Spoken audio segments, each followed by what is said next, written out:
केवल रावण की बात नहीं है। और रावण की बात को अगर लेते हैं तो रावण तो तीर्थंकर बनेंगे ही, महान थे रावण, तो महान पंडित थे रावण, तो फिर हमें उनका पुतला क्यों जलाएं हम। आज के समय में मोक्ष मार्ग को प्राप्त करना आसान है या पहले के समय में मोक्ष मार्ग को प्रशस्त करना आसान था? वर्तमान में इस पंचम काल में तो मोक्ष है ही नहीं, लेकिन मोक्ष पुरुषार्थ है। क्योंकि पंचम काल में मोक्ष नहीं हो सकता, क्योंकि पंचम काल में मोक्ष इसलिए नहीं हो सकता। राजनीतिक अस्तित्व है, उसको कैसे पुनर्स्थापित करें? कि आपके एक तरफ से क्या दिशा निर्देश होंगे समाज को? हाँ, जब तक हमारा जैन समाज सजग नहीं होगा, ऐसा भाव बना के नहीं रखेगा कि जैसे उनके मन में भाव आ चुका कि हम जो है हमारे दो ही बच्चे हों या एक ही हो, तो उससे क्या होगा, हमारी संख्या घटती चली जाएगी और इससे जैन धर्म की हानि होगी। या हमारे घर की जो जैन कामना की जो बेटियां हैं कष्ट में जा रही हैं, हाँ। तो उससे भी जैन धर्म की हानि होगी। माता पिता जो भी हैं उन्हें अपने बच्चों को संस्कार डालने होंगे कि जो वो कास्ट में विवाह ना करे, और ऐसा नियम लेके ना चले कि हमारे केवल दो ही बच्चे हों। अरे कम से कम तीन हो गए या चार हो गए, तो उन बच्चों का संतों के चरणों में, तो वो उसे पालन पोषण करेंगे, उसे बड़ा करेंगे, और उसको संसार की तरफ जाने का मन होगा तो संसार की तरफ भेजेंगे, और उनका धर्म की ओर मन बढ़ेगा तो धर्म की ओर बढ़ा देंगे।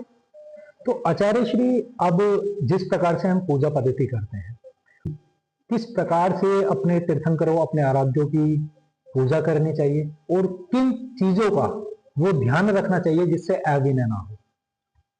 भगवान के दर्शन या पूजन की सार्थकता जब ही है जब दर्शनार्थी मंदिर में आए, भगवान का मुख देख ले, और भगवान का मुख देख करके उसे अपनी ओर भी निहारे, अपने अंदर को भी निहारे कि जो भगवान के गुण हैं वो मेरे अंदर भी प्रकट हों, तब तो भगवान के दर्शन और पूजन की सार्थकता है। अन्यथा वो केवल सामग्री चढ़ा के चला जाता है एक थाली के दूसरी थाली में, तो वो पूजा नहीं है। पूजा का अर्थ है वो जो है अपने पापों का प्रक्षालन करे, और जन्म पूजा पैसे पकारो और जैसे जकारो, माने जो पैसे पकारो माने वो जो है क्या, अपने भाव करे कि मेरा जन्म मरण दोबारा ना हो, ऐसा भाव करे, तो एक जन्म में नहीं, अगले जन्म में, अगले जन्म में, किसी न किसी जन्म में वो मानव से भगवान बन सकता है, श्रावक से संत बन सकता है, और संत से भगवंत बन सकता है।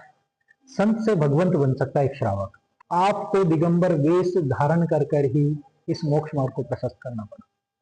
हाँ, दिगंबर जब जन्म लेता है तब भी दिगंबर होता है, जब मरण होता है तब भी दिगंबर रहता है। दिगंबर वेश तो एक जन ये कुदरत है। हाँ। कोई ये कोई लिबास नहीं है। दिगंबर क्या है कि दिगंबर कौन, दिग माने दिशाएं, अंबर बने वस्त्र, चारों दिशाओं ही जिनके वस्त्र हैं वो कहलाते हैं दिगंबर, और जो नवजात शिशु के समान होते हैं वो कहलाते हैं दिगंबर। ऐसा नहीं कि आज कुछ लोग समझते हैं अरे ये तो नगन जा रहे हैं, उन्हें ज्ञान नहीं है, क्योंकि जिनके अंदर वासनाएं हैं वो अपना शरीर ढकते हैं, जो वासनाओं से विरक्त हो गए उन्हें शरीर ढकने की कोई आवश्यकता नहीं है। एक आखिरी प्रश्न लूंगा आचार्य श्री, कि आज के समय में मोक्ष मार्ग को प्राप्त करना आसान है या पहले के समय में मोक्ष मार्ग को प्रशस्त करना आसान था? वर्तमान में इस पंचम काल में तो मोक्ष है ही नहीं, लेकिन मोक्ष पुरुषार्थ है। क्योंकि पंचम काल में मोक्ष नहीं हो सकता, क्योंकि पंचम काल में मोक्ष इसलिए नहीं हो सकता कि हमारे शरीर को वो सहनन जो चतुर्थ काल में होता है, वज्र वृषणार सहनन, वो इस काल में नहीं है। और जब हम चतुर्थ काल में आएंगे, हमें वज्र वृषणार सहनन मिलेगा, तो हम उस साधना का चरम सीमा तक पहुंच करके हम भी मोक्ष को प्राप्त कर सकते हैं। एक सबसे बड़ा प्रश्न उठता है, और हमें कई साधु ये कहते हैं कि आपको रावण का दहन नहीं देखना चाहिए। जैन धर्म के अनुयायियों को रावण का दहन बिल्कुल नहीं देखना चाहिए, और कहा जाता है, मान्यताएं हैं कि वो भावी तीर्थंकर है, मतलब जो 25वें तीर्थंकर होंगे वो रावण के रूप, रावण ही उस रूप में आएंगे। तो इस बात में कितनी प्रामाणिकता है, और क्या हम लोगों को अगर रावण दहन देख भी लिया तो हमें किस पापों का भोग करना पड़ेगा? रावण, लंकेश कह दो, रावण कह दो, राम ने तो उस लंकेश का, लंका के राजा का सम्मान किया था, दशरथ का सम्मान किया था, और उसको शिक्षा लेने के लिए भेजा था लक्ष्मण को अंत समय में कि जाओ तुम लंकेश से शिक्षा लेके आओ। तो राम ने सम्मान किया था, और हम उस रावण, कुंभकर्ण और मेघनाथ का पुतला जला करके कितनी आतिशबाजी उसमें नष्ट कर रहे हैं, कितना पैसा उसमें फूक रहे हैं, और हिंसा हो रही है। जहां हिंसा वहां पे धर्म कहाँ है।